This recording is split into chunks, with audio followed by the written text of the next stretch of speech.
Kadang kalau mau tidur suka keingetan. Ih, gila ya, gue tega banget gitu sama suami gitu kan.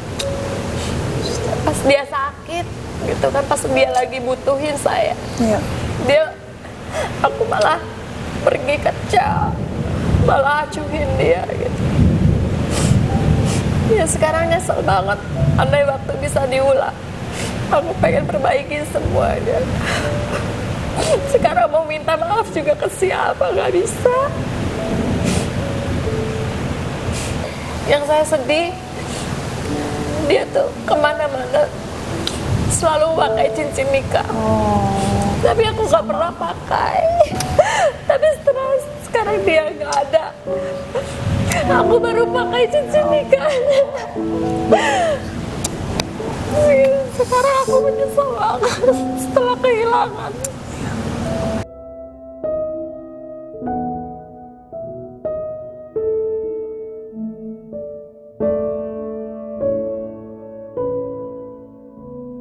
Hai guys, jumpa di vlog aku. Kali ini bersama dengan teman sudah cukup lama ya. Akhirnya hari ini bersua kembali, alhamdulillah, puji Tuhan dalam keadaan sehat ya Beb. Alhamdulillah. Tapi pertama-tama aku ingin menyampaikan ikut berbela-sungkawa, ikut berduka atas meninggalnya almarhum suami ya Beb. Namanya siapa kalau boleh tahu?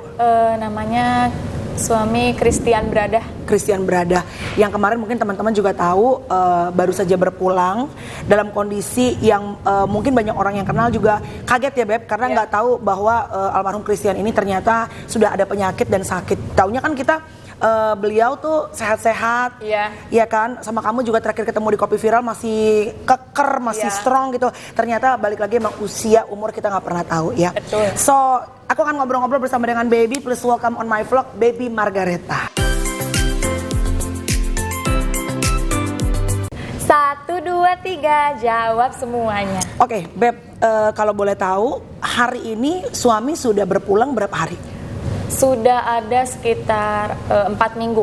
4 minggu, berarti belum masuk 40 hari ya? Belum, 40 harinya nanti tanggal 22 April. Oke, boleh cerita nggak? Karena orang taunya mungkin kalau di akun-akun gosip, taunya sang suami itu meninggal dadakan ya, sedang duduk, akhirnya tergeletak di meja makan, betul nggak? Iya, betul. Sebetulnya mungkin cerita selengkapnya seperti apa sih Beb? Jadi seperti biasa tiap hari kan aku pergi ke kafe, jaga kafe. Biasa pergi tuh jam 7 pagi. Jam 7 pagi. Dan di kafe pun seperti biasa selalu komunikasi. Udah saya sempat setengah 9 sempat nanya udah sarapan belum Han, mau sarapan apa. Terus suami juga sempat jawab nggak usah, masih ada gitu. Ya udah, nggak ada curiga apapun. Terus suami juga sempat titip pesan sama pembantu di rumah setelah mandiin anak yang kedua kan. Titip pesannya gini, Sana, namanya Sana ya, Sana titip anak-anak ya, tolong jagain Nina sama Sydney, kata gitu. Oh iya Pak. Terus Sana ini pembantuku langsung nyusul aku ke kafe sama Sydney, karena anak yang kecil yang bungsu udah saya bawa ke kafe. Terus di rumah posisinya ada anak saya yang paling besar di lantai 2. Dia kan emang selalu nggak pernah mau keluar kamar ya, selalu belajar kayak gitu. Nah suami itu dia tuh sempat mandi, mau turun sarapan, sempat mandi terus turun ke bawah. Terus saya di kafe, anak juga yang Sydney nyusul sama pembantu ke kafe. Terus biasanya jam 12 siang itu aku pulang ke rumah, nyiapin buat makan siang gitu. Terus aku ngomong sama pembantu, kamu mau pulang duluan ke rumah atau ibu yang pulang duluan ke rumah? Nggak apa-apa ibu aja. Ya udah, aku akhirnya pulang duluan ke rumah. So di saat itu udah tahu belum kalau suami memang sudah sakit atau udah mengeluhkan, atau kamu taunya suami baik-baik aja? Sakit, tapi setiap pulang ke rumah itu dia yang nggak pernah menampakkan dia tuh sakit. Dia selalu yang kalau depan aku yang gagah. I'm okay, I'm good, I'm strong gitu. Aku nggak apa-apa gitu kan. Jadi aku ngerasa oh ya udah dia baik-baik aja, makanya aku nggak cemas gitu, nggak khawatir, makanya santai aja. Terus begitu sampai di rumah jam 11 ada ikan kembung ngegantung di. Sorry, suami orang Austria demen ikan kembung? Suka. suka banget. Jadi udah pesen ikan kembung pengen minta dimasakin ke tetangga. Iya, iya. Ngegantung aja di pintu, terus aku mikir kok kenapa ini ikan masih ngegantung di pintu, kenapa nggak diambil? Padahal kan aku waktu WhatsApp itu sebelum aku nanyain dia udah sarapan apa belum, sempat aku ngomong gini, itu tolong ya anaknya Ibu Lala mau kirim ikan kembung, nanti tolong kamu ambil. Oh ya udah, nanti saya bayar cash di sini. Tapi gitu. Begitu kamu ngelihat itu ada ikan masih ngegantung belum diambil, belum ada firasat nggak baik dong? Maksudnya ini kenapa suami nggak ada firasat begitu dong? Atau belum ada firasat, cuman kok ini masih ngegantung di sini, kenapa nggak diambil-ambil?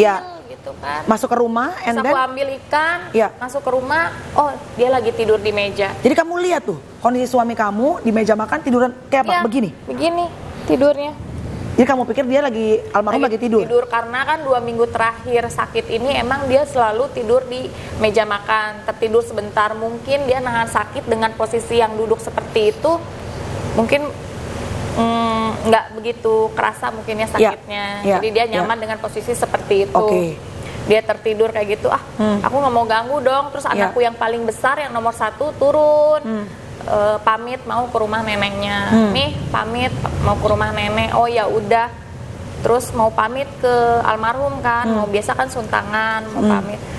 Terus aku bilang nggak usah pamit. Karena sangkai lagi tidur, lagi istirahat. Udah kamu nggak apa-apa, pulang aja. Udah anak pulang.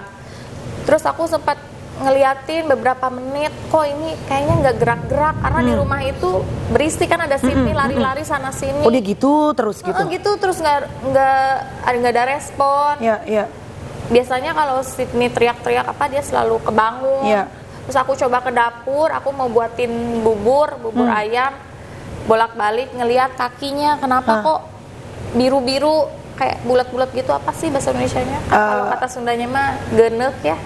Tapi itu belum juga masih feeling, ini suamiku tidur apa kenapa nggak ada juga? Ngerasanya kok tidur kok lama banget kok. Aku berisik sama Sydney kok nggak bangun-bangun, apa dia pingsan gitu. Sempat mikir ke situ. Terus lihat kakinya udah biru-biru, terus tangannya juga udah kuning-kuning kayak gitu. Panik dong lo kalau di saat itu? Panik sih, cuman sempat liatin dulu ini bener nggak sih tidur apa pingsan, aku bilang gitu kan. Terus aku coba bangunin, Han bangun, nggak ada respon. Biasanya kan kalau disentuh gitu dia langsung bangun kan. Udah panik. Terus udah dibangunin nggak ada respon, udah mulai panik. Akhirnya aku langsung lari ke rumah tetangga yang depan. Sorry, pada saat lo tarik badan suami kamu itu udah kaku nggak? Enggak, masih yang goyang. Masih hangat badannya? Atau udah dingin? Udah dingin. Aku sempat pegang tangannya itu udah dingin. Gitu. Terus aku lari ke tetangga yang depan. Tetangga depan kebetulan beliau dokter. Aku panggil, Faiz tolong dong, ini suaminya Teteh dibangunin kok nggak ada respon, takutnya pingsan. Oh ya udah, akhirnya kita lari diperiksa, nggak mau ngomong sih tetangga aku yang dokter Faiz itu. Nggak bilang bahwa ini kayaknya udah nggak ngomong sama sekali? Nggak berani, mungkin nggak mau, takut-takutnya khawatir, panik apa gimana. Terus tetangga itu ngomong gini, Teh kalau Teteh pengen meyakinkan, yuk kita bawa ke UGD. Terus kan aku curiga, oh berarti ini parah banget. Ya udah, bawa ke UGD, akhirnya dibawa ke UGD. Nyampe di rumah sakit, mencoba untuk pacu jantung beberapa kali. Terus disuntik di sini, katanya untuk merangsang dia untuk bisa bangun lagi gitu. Iya, supaya denyut jantungnya ada lagi. Sempet diinfus juga, tapi ternyata emang udah nggak ketolong. Sepanjang perjalanan pada saat suami nggak sadarkan diri, kan belum tahu tuh suami meninggal atau memang dalam kondisi unconscious atau nggak sadar. Itu kamu ada melakukan usaha untuk misalnya kayak ngobrol nggak sama suami almarhum? Enggak, panik, shock. Aku cuman bengong aja, kayak nggak percaya. Dan feeling tuh udah nggak enak. Ini pasti lewat gitu.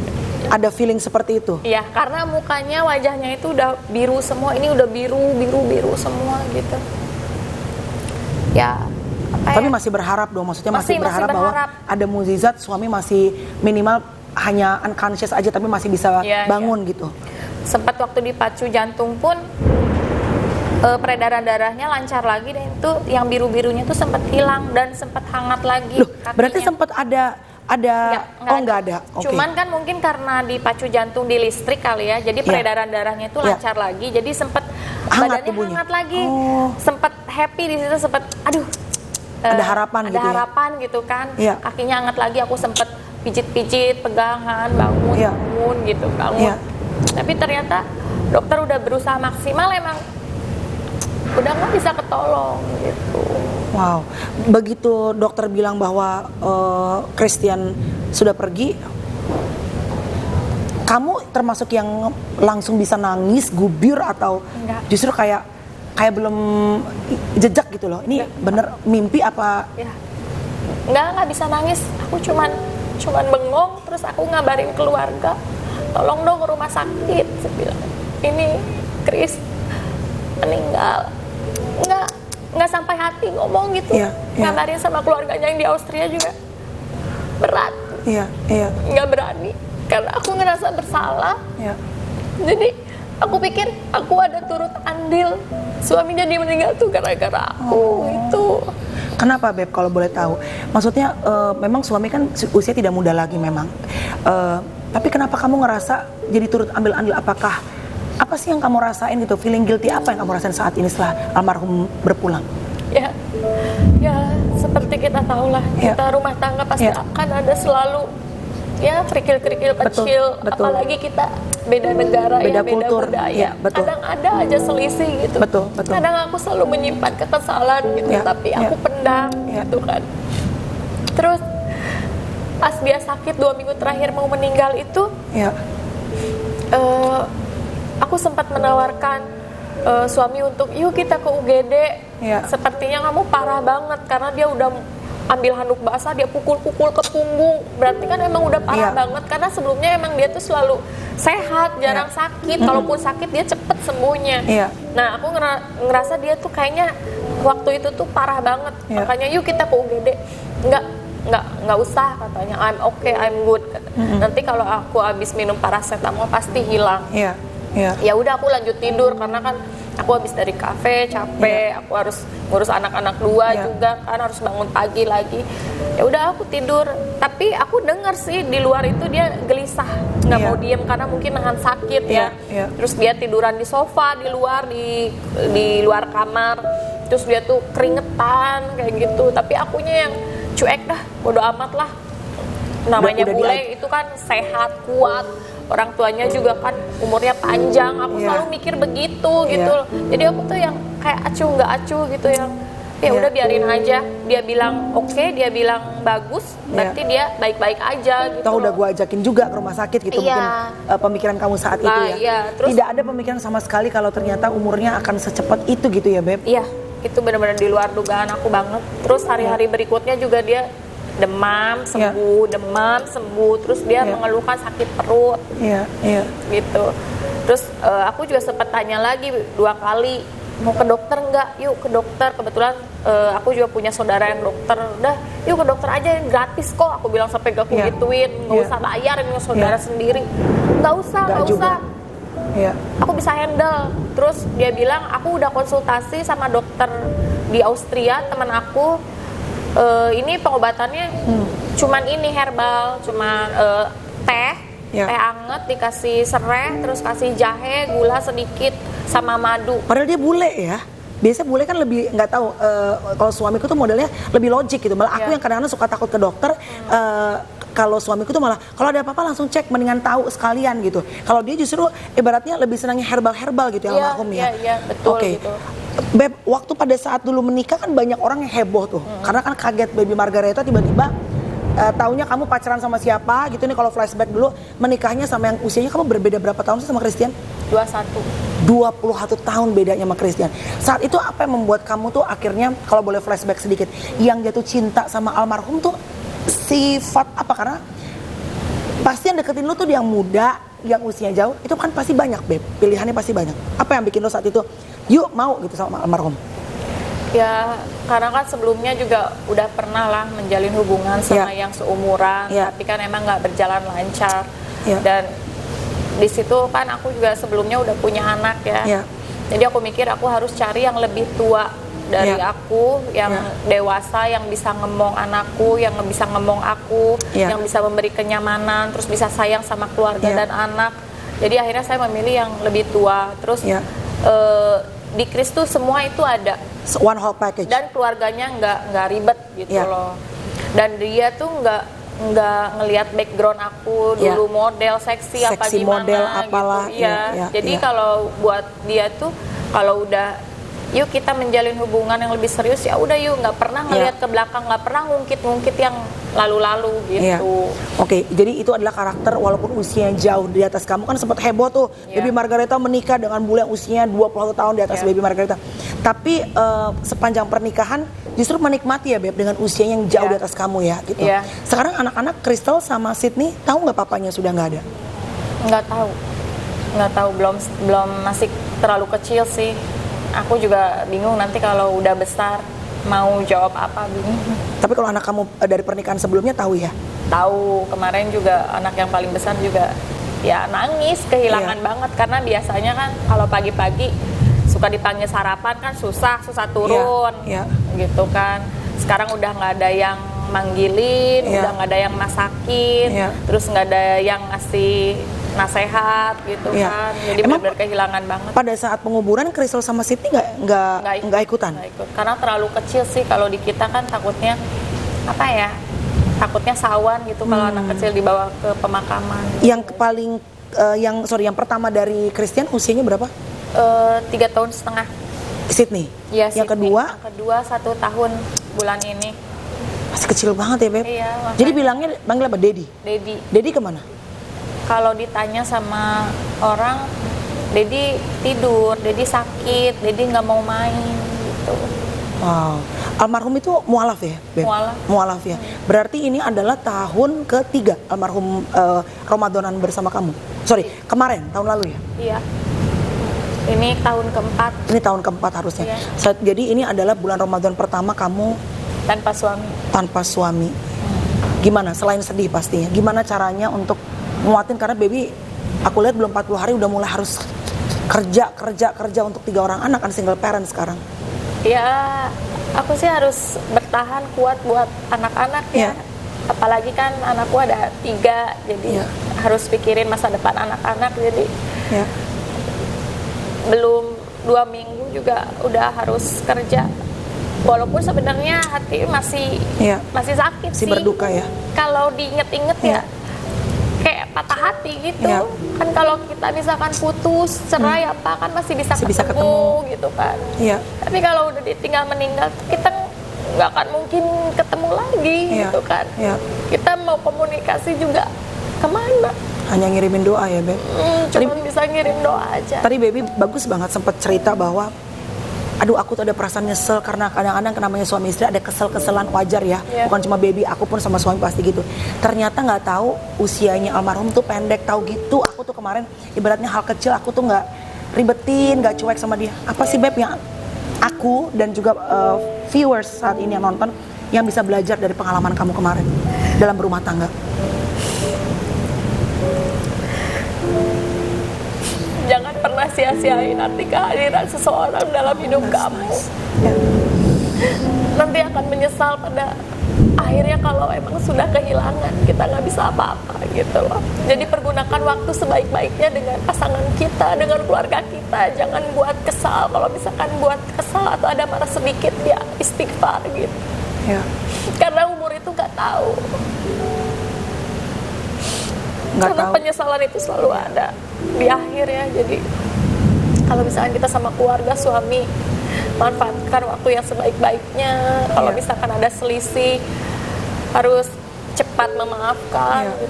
Gitu. Ada firasat setelah kemarin dilihat-lihat ke belakang, almarhum pergi begitu tiba-tiba. Setelah dipikir-pikir, setelah dilihat-lihat kemarin, ada firasat nggak? Atau tidak sama sekali ada pertanda, he's just gone, it just happened? 2 hari sebelum meninggal itu kan ngelihat wajahnya tuh pucat ya. udah seperti ya orang yang mau meninggal. Cuman aku buang pikiran itu jauh-jauh, enggak lah, itu pasti cuman sakit biasa aja gitu. Ternyata itu emang pertanda emang dia udah mau meninggal gitu. Tapi saking cueknya aku di rumah gitu kan sama almarhum, ya aku nggak yang ayo ke dokter gimana, enggak, cuek gitu kan. Apalagi setelah dia bilang aku baik-baik aja, I'm good, I'm strong, ya udah. Sekarang ya tinggal penyesalan aja yang ada. Nyesel banget. Kadang kalau mau tidur suka keingetan, ih gila ya, gue tega banget gitu sama suami gitu kan. Pas dia sakit gitu kan, pas dia lagi butuhin saya, aku malah pergi kerja, malah acuhin dia gitu. Ya sekarang nyesel banget. Andai waktu bisa diulang, aku pengen perbaiki semuanya. Sekarang mau minta maaf juga ke siapa, nggak bisa. Thank you ya for such a good reminder, mengingatkan kita bahwa semua yang kita pegang, semua yang kita punya, bahkan suami, bahkan istri, bahkan anak-anak, nggak ada yang selama-lamanya ya Beb, nggak ada yang selama-lamanya.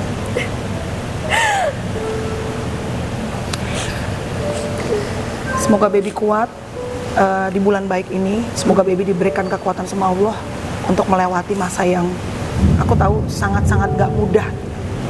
Anak-anak Sydney sama Crystal, dan yang pertama juga semoga semua diberikan kekuatan. Dan kalau nanti pada saatnya baby akhirnya nganggap mereka sudah cukup ngerti lah untuk bisa diberikan pengertian bahwa dedinya bukan cuma tidur, tapi dirinya sudah kembali bersama dengan Tuhan. Semoga anak-anak juga kuat ya Beb. Ada yang pengen kamu share sedikit buat mungkin yang saat ini mungkin masih ada suaminya, kadang-kadang suka kesel, suka apa segala macam. Apa yang pengen kamu ingetin dari pelajaran hidup kamu yang begitu luar biasa? Manusia itu nggak pernah ada yang sempurna ya Mel ya. Betul. Kita jangan terlalu menuntut kesempurnaan, pengen suami atau istri pengen yang begini. Udah, kalau emang suami istri sudah dijodohkan bersama, kita harus menerima kekurangan dan kelebihannya. Jangan menuntut gitu. Justru kita harus saling mengisi. Terus juga ya itu, kalau ada masalah kecil jangan dibesar-besarkan. Justru masalah besar kita kecilkan supaya tidak ada penyesalan nantinya.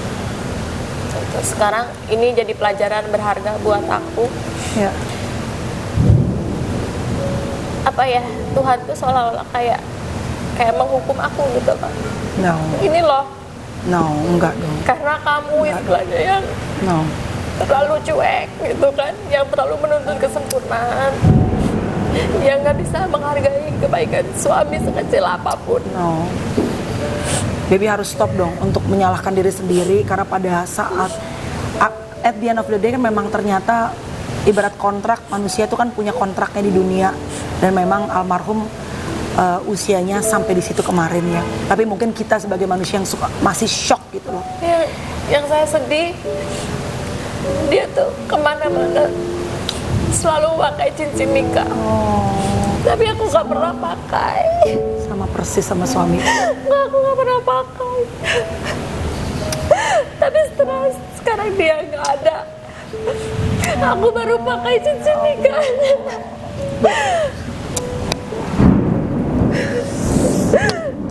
Seperti kata aku kayak jadi kurang menghargai semua.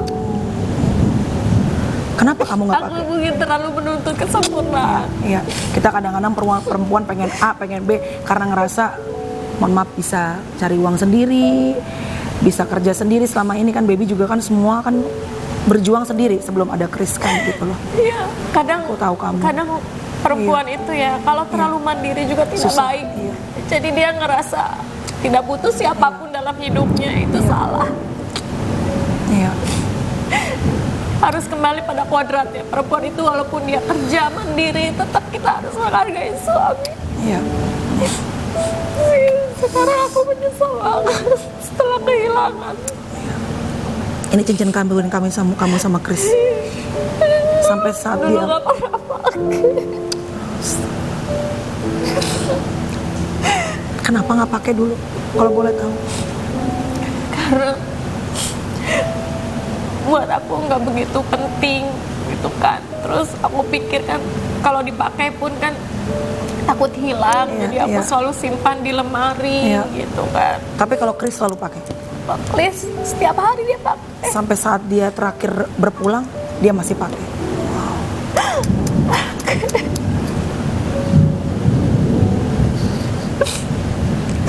Jadi aku ngerasa bersalah banget.